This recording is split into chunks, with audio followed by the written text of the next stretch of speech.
నాతో పాటు ముఖ్య అతిథులుగా విచ్చేసిన ఐటీ అండ్ ఇండస్ట్రీస్ మినిస్టర్ మిత్రులు శ్రీధర్ బాబు గారు, ఈ కార్యక్రమంలో పాల్గొన్న శాసన మండలి చీఫ్ విప్ పట్నం మహేందర్ రెడ్డి గారు, స్థానిక పార్లమెంట్ సభ్యులు కొండ విశ్వేశ్వర రెడ్డి గారు, స్థానిక శాసనసభ్యులు మిత్రులు ప్రకాష్ గౌడ్ గారు, చేవెళ్ళ శాసనసభ్యులు యాదయ్య గారు, శాసనసభ్యులు నాగరాజ్ గారు, శాసనసభ్యులు కుంభం అనిల్ రెడ్డి గారు, రాష్ట్ర DGP Jitender garu, Hyderabad police commissioner, ఈ young India police academy police school incharge CV Anand garu, Stephen Ravindra గారు, ఇతర పోలీసు ఉన్నతాధికారులు, పోలీసు కుటుంబ సభ్యులందరికీ కూడా నా శుభాకాంక్షలు తెలియజేస్తున్నా. హోంగార్డ్ నుంచి డీజీపీ వరకు కాకి డ్రెస్ వేసుకునే ప్రతి పోలీసులకు ఈ యంగ్ ఇండియా పోలీస్ స్కూల్ అనేది అత్యంత ముఖ్యమైనది. తల్లిదండ్రులుగా మీరు మీ విధి నిర్వహణలో కుటుంబానికి సమయం ఇవ్వలేక మీ పిల్లల చదువుల మీద సరైన దృష్టి సారించకపోవడము, మీ పిల్లలు బాగా చదువుకుంటున్నా వాళ్ళు చదువుకుంటున్నారో లేదో అనే ఆందోళనతో పోలీస్ సిబ్బంది, అది హోంగార్డ్ కావచ్చు, వివిధ హోదాలలో ఉన్న పోలీస్ శాఖ సిబ్బంది తల్లిదండ్రుల యొక్క ఆలోచన, వాళ్ళ ఆవేదన ఇది. పోలీస్ కుటుంబాలతో, పోలీస్ శాఖతో నాకు అత్యంత అనుబంధము. ఆ శాఖలో ఉండే సిబ్బంది యొక్క ఆలోచన విధానము నాకు ఒక స్పష్టమైన అవగాహన ఉన్నది. ఎన్నికల సందర్భంలోనే ఎలక్షన్ మేనిఫెస్టోలో నేను ఈ విషయాన్ని పొందుపరచడం జరిగింది. అప్పుడు పోలీస్ శాఖ సిబ్బంది కానీ రాజకీయ నాయకులు కానీ దీని మీద ఎవరు ప్రత్యేకంగా దృష్టి పెట్టలేదు.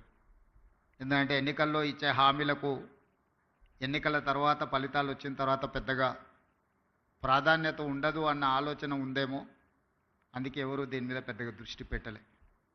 కానీ దేశ స్వతంత్రం వచ్చిన తర్వాత మొట్టమొదటి ప్రధానమంత్రి పండిత్ జవహర్లాల్ నెహ్రూ గారు ఈ దేశం యొక్క సమస్యను, భవిష్యత్ తరాల యొక్క అవసరాలను గుర్తించి ఆనాడు పండిత్ జవహర్లాల్ నెహ్రూ గారు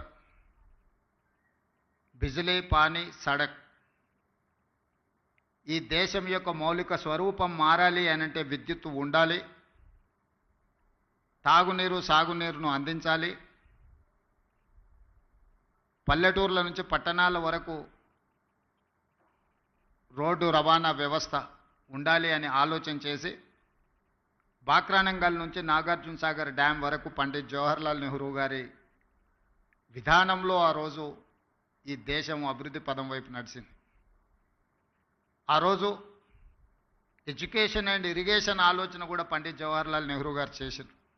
అందుకే ఈరోజు ఈ దేశంలో ఉన్న గొప్ప గొప్ప యూనివర్సిటీలు అన్నీ కూడా పండిత్ జవహర్లాల్ నెహ్రూ గారు ఉన్నప్పుడే పునాదులు పడ్డాయి.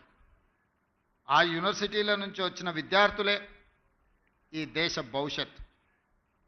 ఆనాడు నిర్మించిన సాగునీటి ప్రాజెక్టులే ఈ దేశం ఆకలి కేకల నుంచి ప్రపంచానికే ఆహార ధాన్యాలను అందించే స్థాయికి ఈరోజు ఈ దేశం అభివృద్ధి చెందింది అంటే ఆనాటి మొట్టమొదటి ప్రధానమంత్రి ఒక గొప్ప ఆలోచన చేసి ఒక దార్శనికత చూపించడంతో ఈరోజు ప్రపంచ దేశాలతో పోటీ పడగలుగుతుంది.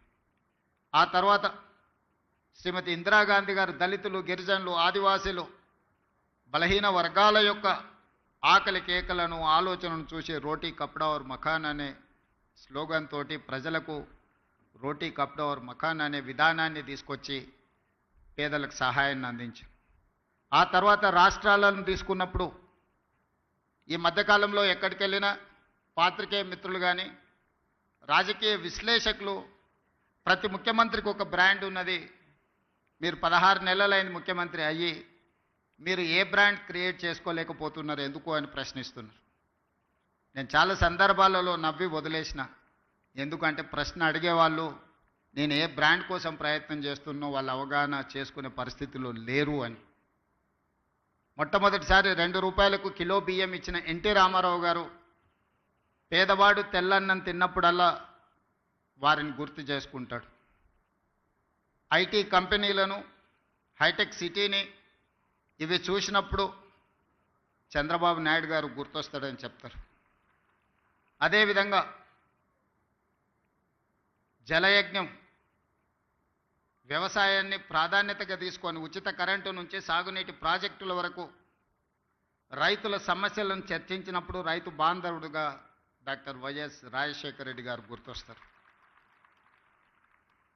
సరే, ఇంకొంతమంది కొన్ని రకాలుగా కొన్ని బ్రాండ్స్ క్లెయిమ్ చేస్తూ ఉంటారు. ఉద్యమకారులమని, తెలంగాణ ప్రదాతలమని. వాళ్ళ గురించి నేను పెద్దగా చర్చించదలుచుకోలేదు. మరి మీరు ఏ బ్రాండ్ లేకుండానే అన్నోటీస్డ్ చీఫ్ మినిస్టర్గా మీరు రావడం పోవడం జరుగుతుందా అని చెప్పి విశ్లేషకులు, శ్రేయోభిలాషులు అడుగుతున్నారు. నేను ఒక మాట చెప్పదలుచుకున్న ఈ వేదిక మీద నుంచి విశ్లేషకులకు, విమర్శకులకు, ఈ రాష్ట్రంలో ఉండే ప్రజలకి, young India is my brand. I wanted to create an brand that is called young India. 1000 సంవత్సరాల చరిత్ర కలిగిన మానవుల కోసం దేశాలు, సరిహద్దులు అనేటివి కృత్రిమంగా మనం సృష్టించుకున్నవే. ఒకప్పుడు రాజ్యాలు ఉన్నప్పుడు బలవంతుడైన రాజు ఆక్రమించుకుంటూ పోతే పెద్ద పెద్ద రాజ్యాలు ఉండేటివి. మళ్ళీ సామంతులు స్వతంత్రం ప్రకటించుకుంటే అవి చిన్న రాజ్యాలుగా మారినాయి.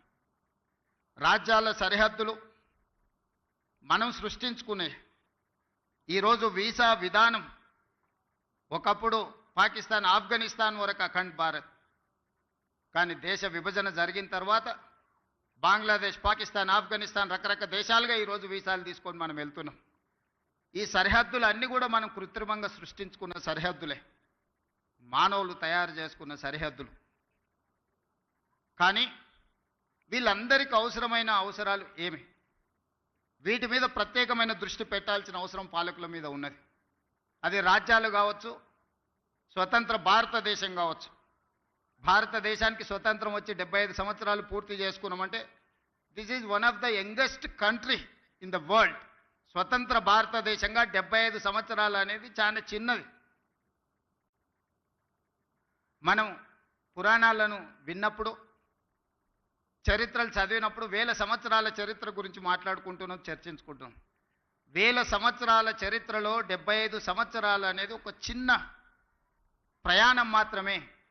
ఈ చిన్న ప్రయాణంలో ఎంతోమంది ప్రధానమంత్రులు, ముఖ్యమంత్రులు, మంత్రులు రకరకాలుగా వచ్చిండ్రు. కానీ కొద్దిమంది మాత్రమే చరిత్రలో నిలబడ్డారు. ఆ కొద్దిమంది చరిత్రలో తీసుకున్న నిర్ణయాలు చరిత్రనే మలుపు తిప్పే విధంగా రాష్ట్రాలు, దేశాలు అభివృద్ధి పదం వైపు నడిచినాయి. క్లోజ్డ్ ఎకానమీ నుంచి open economy, liberalisation, privatisation, globalisation. ఆనాడు మన బిడ్డ పివి నరసింహారావు గారు, తెలంగాణ బిడ్డ, ఈ దేశానికే దార్శనికుడుగా మారి ప్రపంచానికే పోటీ పడే దేశంగా తీర్చిదిద్దినవాడు పివి నరసింహారావు గారు.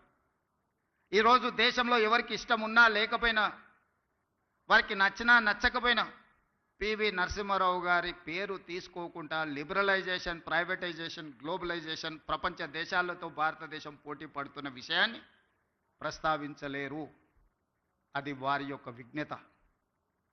ఈ పరిణామ క్రమంలో ఈరోజు ఇక్కడ ఉన్న ఐఏఎస్, ఐపీఎస్ అధికారులతో పాటు ఇక్కడికి వచ్చిన అందరినీ నా సూటి ప్రశ్న, మన భవిష్యత్ తరాలకు ఏం అవసరం ఉందో ఆ ప్రణాళికలు సిద్ధం చేయడమే పాలకులుగా మా మీద ఉన్న బాధ్యత. ప్రజలు మాకు ఇచ్చిన అధికారం మీ మీద పెత్తనం చెలాయించడానికి కాదు. ప్రజలు ఇచ్చిన అధికారం ప్రజలకు ఉపయోగపడాలి.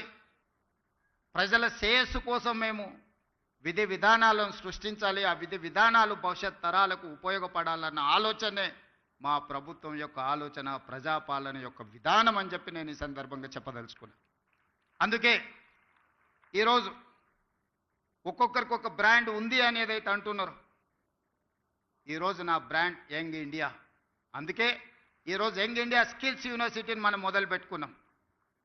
యంగ్ ఇండియా స్పోర్ట్స్ యూనివర్సిటీని మనం మొదలు పెట్టుకుంటున్నాం. యంగ్ ఇండియా స్పోర్ట్స్ అకాడమీని మనం మొదలు పెట్టుకుంటున్నాం.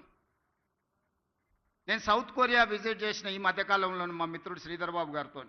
హార్డ్లీ ఆ దేశం యొక్క జనాభా 10 to 12 మిలియన్స్. అంటే ఒక మన హైదరాబాద్లో ఎంత జనాభా ఉన్నారో ఆ దేశం మొత్తం జనాభా 1,20,00,000 మంది.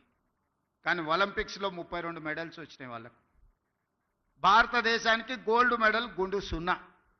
140 కోట్ల జనాభా ఉన్న భారతదేశం ఒలింపిక్స్లో ఒక గోల్డ్ మెడల్ కూడా తేలేదు అని అంటే ఈ దేశం నిజంగా నిశితంగా ఆలోచన చేయాల్సిన అవసరం ఉన్నదా లేదా ఈరోజు పాలకులు ఆలోచన చేయాలి. ఒక చిన్న దేశం.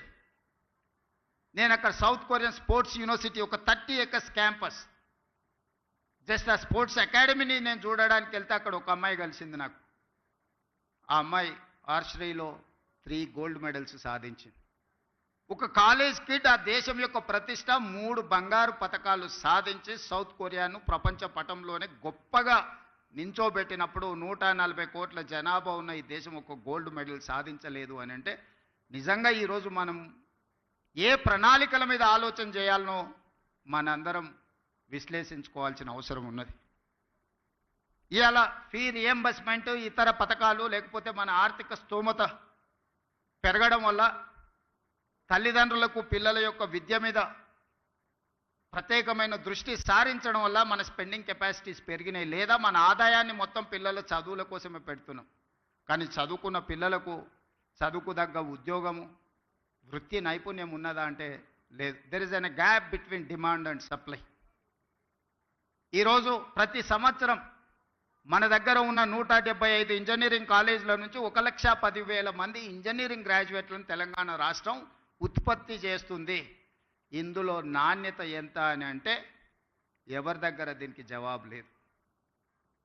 Just like that engineering graduate పట్టా తీసుకొని వస్తే వాళ్ళ తల్లిదండ్రులు పాపం గ్రామీణ ప్రాంతాలలో మా పిల్లవాడు ఇంజనీరింగ్ చదువుకున్నాడు.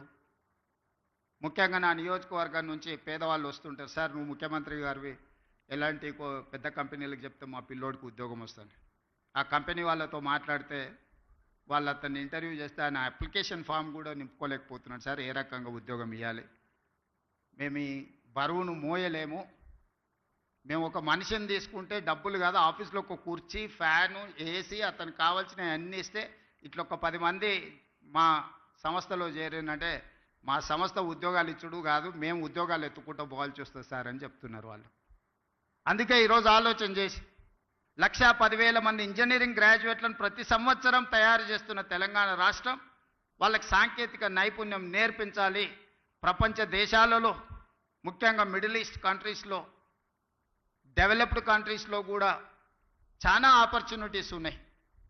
కానీ డిమాండ్ సప్లైలో ఉన్న గ్యాప్తో మనం ఏం చేసుకోలేకపోతున్నాం. అందుకే ఆ గ్యాప్ను ఫిల్ చేయడానికి, డిమాండ్ అండ్ సప్లైలో ఒక బ్రిడ్జ్ బిల్డ్ చేయడానికి యంగ్ ఇండియా స్కిల్స్ యూనివర్సిటీని మనం ప్రారంభించుకున్నాం. Young India skills university public private partnership ఈ దేశంలోనే ఒక బెస్ట్ యూనివర్సిటీని తయారు చేయాలని మన నిర్ణయం తీసుకొని ఆ యూనివర్సిటీకి మహేంద్ర అండ్ మహేంద్ర కంపెనీస్ మీకు అందరికి తెలుసు. ఈరోజు రోడ్ల మీద ప్రతి 4 వెహికల్స్లలో ఒక వెహికల్ మహేంద్ర వెహికల్ ఉంటుంది. ఆ గ్రూప్ ఆఫ్ కంపెనీస్ చైర్మన్ మన young India skills university chairperson. ఒక ప్రైవేట్ కార్పొరేట్ కంపెనీ దిగ్గజాన్ని రాష్ట్ర ప్రభుత్వం ఒప్పించి మన తెలంగాణ రాష్ట్ర ప్రభుత్వం ప్రారంభించుకున్న యంగ్ ఇండియా స్కిల్స్ యూనివర్సిటీకి ఈరోజు చైర్పర్సన్గా ఉన్నాడు. ఈరోజు మహేంద్ర యూనివర్సిటీ ఉన్నది ఇక్కడ. సక్సెస్ఫుల్గా వాళ్ళు ఒక అకాడమీని నడపగలుగుతున్నారు. ఆ వ్యక్తినే తెలంగాణ రాష్ట్ర ప్రభుత్వం ఒప్పించి మన యంగ్ ఇండియా స్కిల్స్ యూనివర్సిటీకి ఈరోజు చైర్పర్సన్గా ఉండి 60 ఎకరాలలో ఫ్యూచర్ సిటీలో యూనివర్సిటీని నిర్మించడమే కాకుండా ఒక 500 నుంచి 600 కోట్ల కార్పస్ ఫండ్ ఆ బోర్డుకి ఇవ్వదలుచుకున్నాం. It is autonomous. వాళ్ళు ఏ రూపాయికి కూడా రాష్ట్ర ప్రభుత్వం దగ్గరికి రావాల్సిన పని లేదు. ఆ బోర్డులో ఉన్న డైరెక్టర్లు ఈరోజు ఈ రాష్ట్రంలో, ఈ దేశంలో, ఇంక్లూడింగ్ వేదిక మీద ఉన్న పార్లమెంట్ సభ్యులు, అపోలో హాస్పిటల్స్ గ్రూప్, విశ్వేశ్వరరెడ్డి గారి ఫ్యామిలీ కూడా one of the board director in that young India skills university. ఎక్కడ రాజకీయ పరమైన ఆలోచన చేయలే. దిగ్గజాలుగా రాణించిన వాళ్ళని బోర్డ్ ఆఫ్ డైరెక్టర్స్గా తీసుకున్నాం. రెడ్డి ల్యాబ్స్ కావచ్చు, అరబిందో కావచ్చు,